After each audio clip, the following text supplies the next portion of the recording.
আসসালামু আলাইকুম সম্মানিত ব্রিয়াস, আমাদের ইউটিউব হিমুথাই চ্যানেল আপনারা অনেকেই দেখেছেন। আমাদের ইউটিউব হিমুথাই চ্যানেলে আপনারা সকলেই তৈরি জানালা দেখেছেন, একদম বিল্ডিংয়ে স্পটে যে লাগিয়ে থাকি সেইগুলো দেখেছেন। কিন্তু আমরা কিভাবে কাজ করে থাকি সেইগুলোও আজকে আপনাদেরকে দেখাবো ইনশাল্লাহ।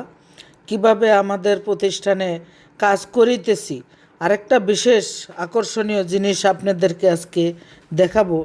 সেটা হচ্ছে দেশি গ্লাস এবং বিদেশি গ্লাসের মধ্যে কতটুক তফাৎ, সেই জিনিসটা আজকে আপনাদেরকে দেখাবো। আপনারা ধৈর্য সহকারে পুরো ভিডিওটা দেখেন, অবশ্যই আপনারা দেখতে পারবেন এবং জানতে পারবেন যে হচ্ছে দেশি এবং বিদেশি গ্লাসের মধ্যে কি পার্থক্য, আর আমরা কিভাবে দক্ষ মিস্ত্রির দ্বারায় কাজ করে থাকি সেই জিনিসগুলো আপনারা দেখতে থাকেন। এই যে মাল কাটাকাটির কাজ চলিতেছে, যে থাই অ্যালুমিনিয়ামের যে মালামালগুলা সেগুলো আমরা কিভাবে কেটে থাকি, কিভাবে ফিটিং করে থাকি, সেই জিনিসগুলা আপনাদের মাঝে আজকে তুলে ধরতেছি।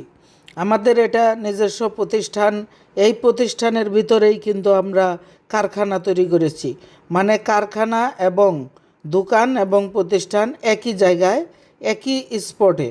আমাদের কারখানা আরেক জায়গায়, দোকান আরেক জায়গায়, এরকম বিষয়টা না। দেখেন, এটা আমার দোকানের সামনে সাইড, এটা উপরে সাইনবোর্ড আছে।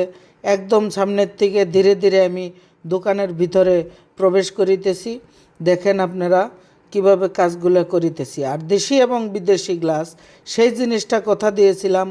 দেখেন বাম পাশের যে গ্লাসটা একদম উজ্জ্বল দেখা যাচ্ছে, সেই রকম এই যে ছেলেটা গেছিলো, এটা হচ্ছে বিদেশি গ্লাস।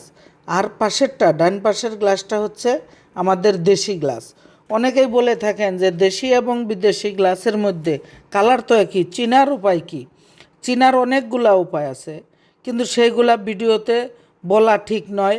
কারণ আমরা যারা বিদেশি গ্লাস দিয়ে কাজ করে থাকি অবশ্যই কিন্তু সবাই চিনবো যে কোনটা দেশি এবং কোনটা বিদেশি।